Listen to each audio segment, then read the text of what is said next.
Hey guys, Dr. Berg here. In this video, we're going to talk about the macro confusion on a ketogenic and intermittent fasting plan. Okay, macros are the percentages of carbohydrates, proteins, and fats on a certain plan. Okay, that's what that means. Now, some of you don't have a confusion, and others do have a confusion. And if you really understood this before, you're really going to be confused after I'm done with this. So the first thing I'm going to say is I'm really sorry. You're going to kill me after doing this video because it will put you in a little bit of a confusion. But at the end, I'll clear it up. Okay, so watch this whole video. All right, and I'm sorry that I had to do this, but I just need to bring it up. I mean, this is why I haven't done this video before, because I didn't want to add another layer until maybe people got started and started becoming successful. Because if you watch this video as someone that's just starting, you're probably going to give up because it is a little confusing. But let me just kind of let the cat out of the bag and explain why it's confusing, okay?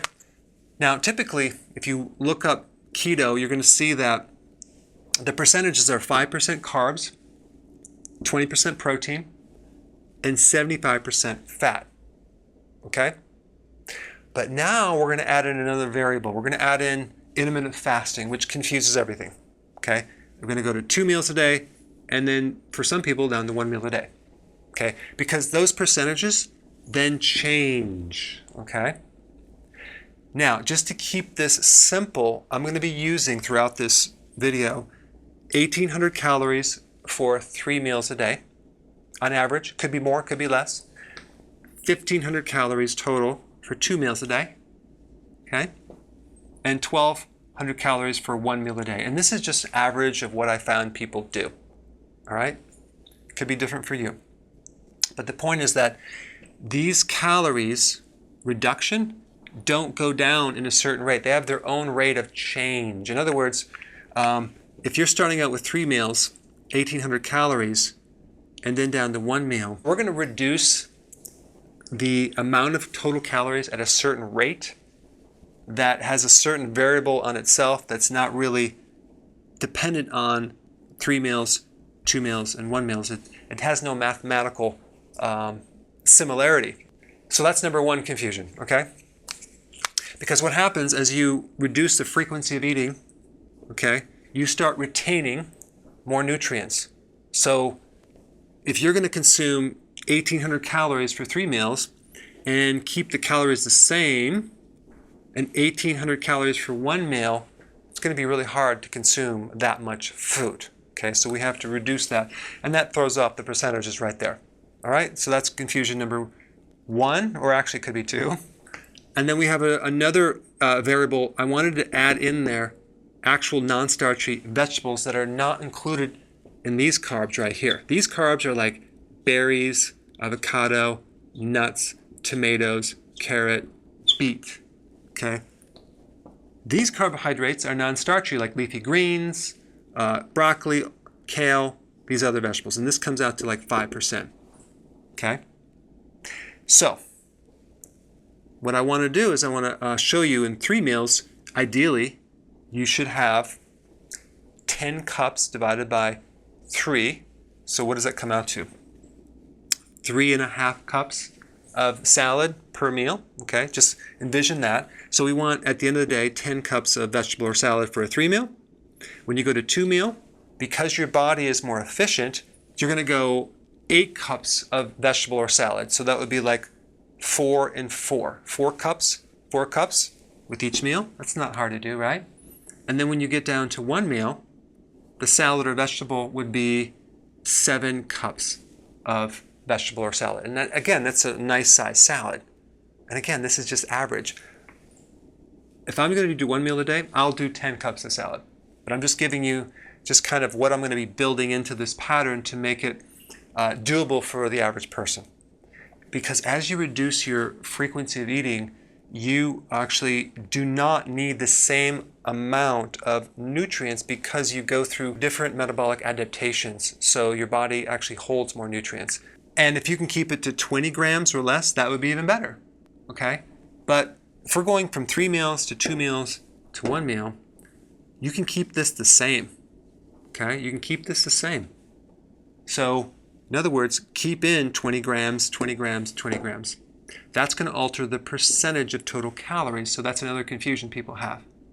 But now the thing to focus on is just keep your carbs below 30 grams, okay? 20 would be ideal, but 30 on average. Whether it's 3 meals, 2 meals, or 1 meal, just for the day, okay? You can divide it up any way you want. All right. Now, the next confusion, and I'm sorry to do this to you, we're going to talk about proteins. The percentage of total calories will stay the same. 20%, 20%, and 20%. Over here, the carbohydrates, that's going to change. The percentage of total calories of carbs are going to change, but protein is going to stay the same. All right? But what's going to change is the grams of protein or the ounces. Okay? So on average, on a 3 meal a day program, you'll do 4 ounces, like 3 to 6, but let's just use 4 as an example. So 4 ounces of protein per meal.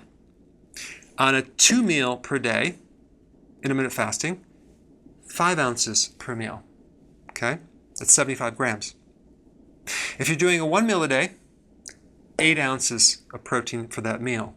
Okay? Again, that's an average. You could have more, a little less. So that's the confusion number. Is that 6? Yeah. Okay. Don't worry. I have more confusion for you. So we have that variable right here. And then we have the fat variable. Okay?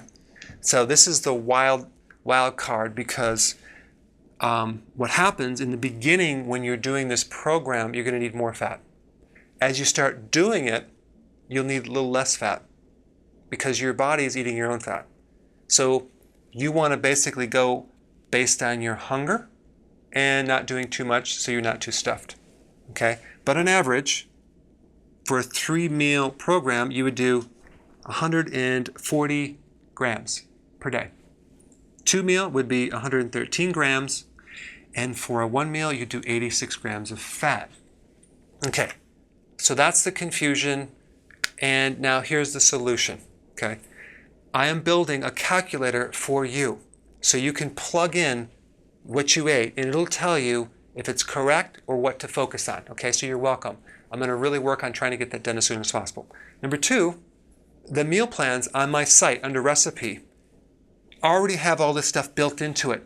So all you have to do is go there and follow it, and you can visualize the foods that you should use. All right? So I hope that helped you. Maybe not. Now you're totally pissed off at me, but I wanted to kind of bring this up, let the cat out of the bag, and we do have a solution, but it's a little complex. Let's focus on that and not these complexities, but for those people that wanted to know, there you have it. All right, thanks for watching.